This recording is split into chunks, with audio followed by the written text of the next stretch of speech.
그리스도 안에서 사랑하는 성도 여러분, 이동훈 목사의 성경의 세계 시간입니다. 성경의 세계 시간이라고는 하나 매주 금요일에는 우리 교회 주보에 실려 있는 목회 수상을 여러분들과 함께 나누는 시간입니다. 오늘은 하나님이 구하시는 정치 지도자라고 하는 제목입니다. 마침 대통령 선거를 앞두고 있는 핫 시즌이어서 여러분들이 한번 함께 생각할 수 있는 주제가 될 수 있으리라 그렇게 생각합니다. 글의 내용은 다음과 같습니다. 개신교적 전통은 종교와 정치는 서로 다른 영역이 있음을 주장한다. 두 개의 칼 이론은 이를 바탕으로 하고 있다. 그러나 이 둘은 역사적으로 무척 싸우고 때로는 너무 결탁하는가 하면은 평소에도 긴장과 갈등은 기본이었다. 그도 그럴 것이 종교와 정치 혹 교회와 정치는 완전히 서로 다른 영역임에도 불구하고 인간이라는 무대를 공통으로 가지고 있다. 서로 부딪히는 교차 지대이다. 서양이 기독교권에 있을 때는 요람에서 무덤까지 교회의 관할하에 있었다. 다른 종교의 전통도 비슷했을 것으로 짐작된다. 말하자면 태국의 불교, 버마의 미얀마의 불교, 인도의 힌두교 등등도 그렇다는 것입니다. 주체만 시대마다 달랐을 뿐 정치 못지않게 종교도 인간의 삶에 깊이 관여하는 것을 볼 수 있다. 성경적 전통은 더욱 그러하다. 구약 성경 시대에서 정치와 무관한 유대교를 찾기 대단히 어렵다. 처음부터 끝까지 그들의 신앙적 전통이 정치와 관련하고 있었다. 그리하여 이스라엘은 신의 백성으로 불렸고 지금도 전 인류는 이스라엘의 향배에 주목하고 있는 지경이다. 예수께서도 대단히 정치적 인물이셨고 정치적 내음새를 풍기는 말씀을 꽤 많이 하셨다. 십자가형이 이를 잘 증빙하고 있다. 예수의 죄목은 유대인의 왕으로 자칭 유대인의 왕이라는 자가 여기 십자가형을 받아 죽다 정도의 의미다. 예수께서 하나님의 나라와 그 의를 먼저 구하라 하심도 영적 의미 이전에 대단히 정치적이다. 현재 대한민국은 대통령 선거가 한창이다. 총선이나 대통령 선거는 민주주의의 꽃이요 축제다. 그의 모든 국민의 요구와 불만이 여과 없이 쏟아지고 있다. 지지하는 정치 지도자에 환호하며 지지를 보내고 부득이하게 표 싸움을 하기도 한다. 지역과 세대와 신분의 모든 갈등이 선거라는 용광로에 쏟아지고 성숙한 나라는 이를 화해와 통합의 기회로 삼기도 한다. 눈으로 드러난 선거는 마치 난장판처럼 보이지만 결과적으로는 국민을 모으는 통합의 기능을 감당하고 있는 것이다. 문재인 정권이 최악으로 평가받고 정권 유지보다 정권 교체가 압도적으로 많은 것도 현 정권이 국민을 통합시키기보다 갈라치기를 하고 분열을 조장하였기 때문이다. 역대 최악의 정권으로 평가받는 근본 원인이다. 역대 어느 대통령도 이렇게 지지자만을 데리고 나라를 이끌지는 않았다.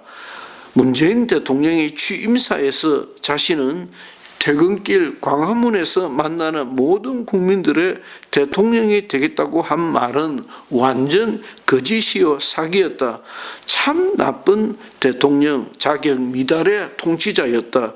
그러나 하나님이 구하시는 정치 지도자의 상이 있다. 비교적 성경에서 밝히 드러나 있다. 먼저 의를 존중하고 인정하고 지키려고 해야 한다. 의는 정의, 공정이다. 경쟁의 공정, 기회의 공정이다. 민주주의를 다수결주의라고 하나 이를 잘 이해해야 한다. 다수결만이 절대가 아니다. 패배한 소수를 끌어안는 것이 진짜 민주주의다.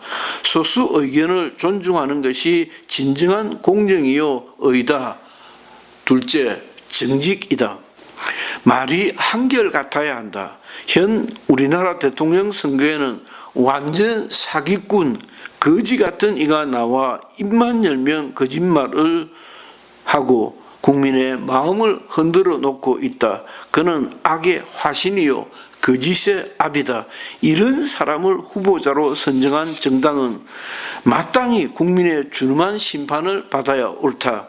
아무리 경쟁을 이해하고 양보해도 용납할 수 없는 거짓의 하수구를 털어놓은 듯한 사람이 국민 다수의 표를 구하고 나라를 망치고 국민의 삶을 유린하고 있다. 용서할 수 없는 만행이자 민주주의에 대한 도전이다. 셋째는 모든 국민을 보듬어 안아야 한다. 연약한 이를 돌보지 않는 국가는 공동체가 아니다. 양육강식의 법칙만이 지배하고 있는 세계는 공동사회, 정상사회가 아니다. 부자가 있는가 하면 끼니조차 감당할 수 없는 이도 있는 것이 우리 사회다. 정치 지도자는 국가라는 시스템을 통해 함께 살아가는 공생공령의 사회, 국가를 만들어야 한다. 히틀러, 스탈린, 모택동, 북한의 김씨 왕조는 여론을 빙자한 포악 정치에 불과하다. 이들은 고아와 과부와 홀로 살아갈 수 없는 이들을 돌아보지 않았고 자신과 주변만의 지배 카르텔로 다수의 국민을 지배하고 조정하고 통제하려 했다. 넷째, 제도와 과정을 존중하는 법치주의를 지키는 지도자여야 한다. 인간은 기본적으로 불의하다.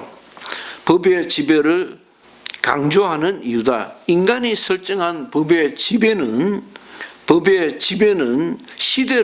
시대의 선택이요 시대가 선택하였다는 것입니다. 한계이자 현실이다. 제 마음대로 법을 어길 수 있는 자는 정치 지도자로서 빵점이다. 감사원과 검찰이 권력으로부터 독립적인 것도 같은 이유에서다. 권력으로부터 독립된 기관이 권력을 감시하고 견제해야 한다. 따라서 법치와 과정의 정당성은 민주주의의 핵심 가치라 할 수 있겠다. 그리스도인은 하나님이 어떤 사람을 찾으시는지 분별력이 있어야 한다. 엉터리 교회 지도자들이 많다. 교회를 앞세워 성교니 복음화니 하나 결국은 자기 배를 채우려 하는 이들을 경계해야 한다. 교회라는 선한 도구를 이용해서 개인의 명예와 부와 가문의 영광을 취하려 하는 거짓 예수쟁이들을 경계해야 한다.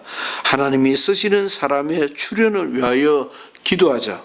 이승만 같은 민족의 지도자가 등장하기를 간절히 구해야 하는 시대이다. 글 이동훈 목사의 성경의 세계 시간 중 목회 수상을 함께 나누어 보았습니다. 정말 애국하는 우리 성도들이 되었으면 하는 마음입니다. 눈에 보이는 나라를 사랑하지 않고서야 어떻게 눈에 보이지 않는 하나님의 나라를 사랑하고 충성한다고 할 수 있겠습니까? 오늘 한 주간도 참 좋고 기대에 차고 기도 많이 하여 하나님이 함께 하시는 흔적이 경험이 역력한 한 주간이기를 주의 이름으로 축원합니다. 감사합니다.